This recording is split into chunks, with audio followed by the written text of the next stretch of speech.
अंतर्वलीत लाठीचार्ज करण्याचे आदेश देणारे जनरल डायर कोण असा सवाल आदित्य ठाकरे यांनी उपस्थित केला। त्याचबरोबर परवाचा बंद हा राजकीय नव्हता, आम्ही पक्षाच्या विरोधात नाही तर विकृतीच्या विरोधात आंदोलन केले होते।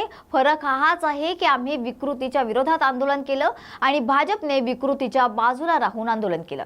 त्यांनी आमच्या आंदोलनात सहभागी व्हायला हवं होतं असंही ते यावेळी म्हणाले। बाहेर काय झालं अजून माझ्या कानावर थोडं थोडं येत आहे, चॅनल मधून ऐकत आहे, माझे शिवसैनिक बांधव मला सगळे सांगत आहे। पण मुख्य गोष्ट हीच आहे, आपण फरक जाणून घ्या।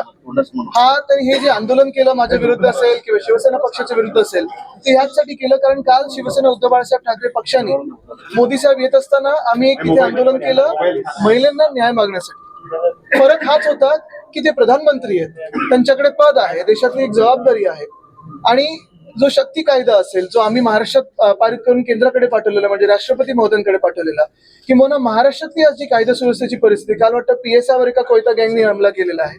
मग सत्ता कोणाची आहे महाराष्ट्रात? हे 2.5 वर्षाच्या काळात आमच्या काळात कधी घडलं नाही, ते ह्या 2 वर्षात जेवढं घडायला लागलेलं आहे। पोलिसांवर हल्ले चालू झालेले आहेत, महिलांवर अत्याचार वाढायला लागलेले आहेत। आपण पाहिलं असेल जे बदलापूरची ही घटना होती, वामन म्हात्रे कोण आहे? त्यांना का अजून पक्षातून काढलं नाहीये? त्यांनी तर एका पत्रकाराला विचारलेलं आहे की तुझ्यावर रेप झाल्यासारखं तू का विचारतोय आम्हाला? तसंच किसन कातरेंवर का कारवाई झाली नाहीये? तसंच घटनाबाह्य मुख्यमंत्री त्यांनी पण हेच विचारलं की हे सगळं राजकीय होतं। म्हणजे जेव्हा नागरिक रस्त्यावर येतात आंदोलन करायला तेव्हा तुम्ही यांना राजकीय बोलता, ज्यांच्यावर लाठीचार्ज चालवता त्यांना अटक करता, पण ज्यांनी बलात्कार केलं किंवा मोलेस्टेशन केलं त्याच्यावर FIR घेण्यासाठी तुम्हाला 10 दिवस लागले, 10 तास त्या महिलेला बसवलं तिथे, गरोदर महिलेला। आम्ही त्या विरोधात आंदोलन करतोय। बरं, परवाचा पण जो बंद होता तो राजकीय नव्हता, जो बंद आम्ही पुकारला होता। नंतर हायकोर्टाने आम्हाला सांगितलं तर आम्ही बंद मागे घेतला आणि आंदोलनं केली, पण ह्याच्यात देखील कुठेही राजकीय नव्हतं। आम्ही एका पक्षाच्या विरोधात नाही तर त्या विकृतीच्या विरोधात आंदोलन केलं होतं। आणि तुम्ही लक्षात घ्या, फरक हाच आहे, महाविकास आघाडीने विकृतीच्या विरोधात आंदोलन केलं, भाजपने विकृतीच्या बाजूला राहून आंदोलन केलं आमच्या विरोधात। खरं त्यांनी पण आमच्या आंदोलनात सहभागी व्हायला पाहिजे होतं, सोपी गोष्ट। मला वाटतं महाविकास आघाडी कुठच्याही प्रकरणावर, बदलापूरचं सगळ्यात महत्वाचं, कारण बदलापूरमध्ये जी घटना घडली बघा, 6 दिवस की 10 दिवस त्या महिलेचा FIR घेतला नाही, त्याच्यानंतर 10 तास पोलीस स्टेशन मध्ये बसवलं गेलं। आणि आम्ही परत परत सांगतो, कधी अशा घटना घडल्या की SP वर कारवाई होते, आता तिकडच्या ठाण्याचे CP करतायत काय, कोण आहेत हे कोणालाच माहिती नाही, काय बोलत नाहीत ते कशावर। वामन मात्र कारवाई होणार आहे का जे त्यांनी विचारलं, मला वाटतं कुठच्याही पत्रकाराला हे पण विचारणं की तुझ्यावर रेप झालाय का, हा देखील गुन्हा असायलाच पाहिजे। बरं, या आत्ताच्या आंदोलनामध्ये काल एक मंत्री निर्लज्जासारखे बोललेले आहेत की हे सगळं होतच असतं, त्यांच्यावर आरोप होते म्हणून आम्हाला त्यांना काढायला लागलं होतं, त्यांच्यावर कारवाई होणार आहे का? या आमने सामनेच्या काळामध्ये आत्ताच्या शिवसैनिकांवर पोलिसांनी लाठीचार्ज केला। आता काय, सरकार त्यांच्या हातात आहे। आणि मी परत तुम्हाला सांगतो, पोलिसांना दोष देत नाही, कारण पोलिसांना आदेश येतात। आपण तसं पाहिलं गेलं तर जरांगे पाटील साहेबांवर जो लाठीचार्ज झाला होता, जी गोळीबार तिथे 2-4 गोळ्या उडवल्या होत्या, त्या कोणाच्या आदेशावर नव्हत्या? कदाचित तुम्ही पोलिसांवर कारवाई केली असेल, SP वर कारवाई केली असेल, हे सगळं झालं असेल, पण CM की 2 DCM ह्याच्यातला खरा जनरल डायर कोण? वारकऱ्यांवर ज्यांनी लाठीचार्ज केला होता तो आदेश कोणी दिला होता? परवाच्या बदलापूर मध्ये जे आंदोलन करत होते सगळे स्थानिक नागरिक होते, त्यांना राजकीय बोलण्याची जी हिंमत आणि निर्लज्जपणा घटनाबाह्य मुख्यमंत्र्यांनी दाखवली, लाठीचार्जचा आदेश कोणी दिला होता हे कळू द्या। परिस्थितीची गळत चाललेली आहे, आमने सामने पक्ष येतात, बरोबर आहे। हे मी मध्ये पण सांगितलं होतं बघा, आम्ही आंदोलन जे केलं होतं ते एक रिस्पेक्टफुली आंदोलन केलं होतं, त्यांची SPG असते, सगळं काही असतं, तरी देखील आम्ही बाहेर जी मागणी केली होती ती नीट मागणी होती। हे असली हे म्हणजे हुलिगनिझम कोणी केलं नव्हतं, ही जी काही टोळी येते आणि काहीतरी करून जातं।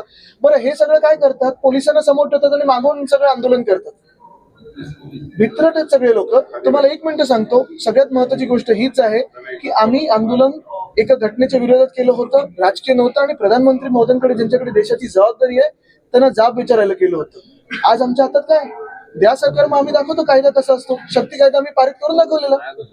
पण मूळ गोष्ट हीच आहे की परत मी सांगेन, ही निवडणूक आहे, लढाई नाही, तर त्या समोरच्या पक्षाने हे लक्षात ठेवून तसं वागावं। हे मला सांगा तुम्ही, आत्ताचे आक्रमक आंदोलन करू नये हे मी कधीच बोलत नाही, आंदोलन करणं गरजेचं आहे आणि तो आपला हक्क आहे, प्रत्येकाला लोकशाहीत हक्क आहे। पण ते आंदोलन काय असायला पाहिजे, कसं असायला पाहिजे, कुठल्या स्वरूपाचं असायला पाहिजे हे त्या पक्षांनी ठरवायला लागतं। आंदोलन केलं, अनादर करून नाही केलेलं।